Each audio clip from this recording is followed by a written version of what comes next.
तुमचा विश्वास आमची बातमी. नरेंद्र कब मिलेगा सिलेंडर असं म्हणत धुळ्यामध्ये वंचित बहुजन आघाडीनं रस्त्यावरच चूल मांडत आणि केंद्र शासनाच्या विरोधात आंदोलन केलंय. यावेळी केंद्र शासनाच्या विरोधात सिलेंडर टंचाईबाबत वंचित बहुजन आघाडीच्या पदाधिकाऱ्यांनी जोरदार घोषणाबाजी केली आहे. केंद्र शासनाने जाणीवपूर्वक गॅसची टंचाई केला असल्याचा आरोप वंचितच्या पदाधिकाऱ्यांनी केलाय. डॉक्टर आंबेडकरांच्या पुतळ्याजवळ झालेल्या या अनोख्या आंदोलनानं नागरिकांचं लक्ष वेधून घेतलेलं होतं. आखाती देशांमध्ये सुरू असलेल्या युद्धामुळे मोठ्या प्रमाणात गॅस टंचाई निर्माण झाली आहे. 25 आणि 30 दिवस उलटूनही नागरिकांना गॅस मिळत नसल्यानं नागरिकांना मोठ्या प्रमाणात नाहक त्रास सहन करावा लागलाय.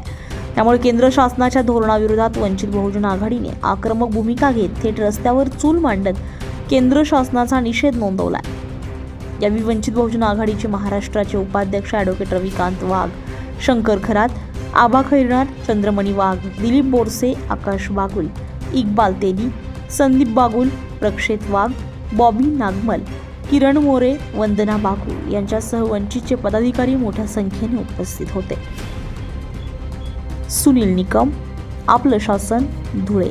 आपलं शासन, तुमचा विश्वास आमची बातमी.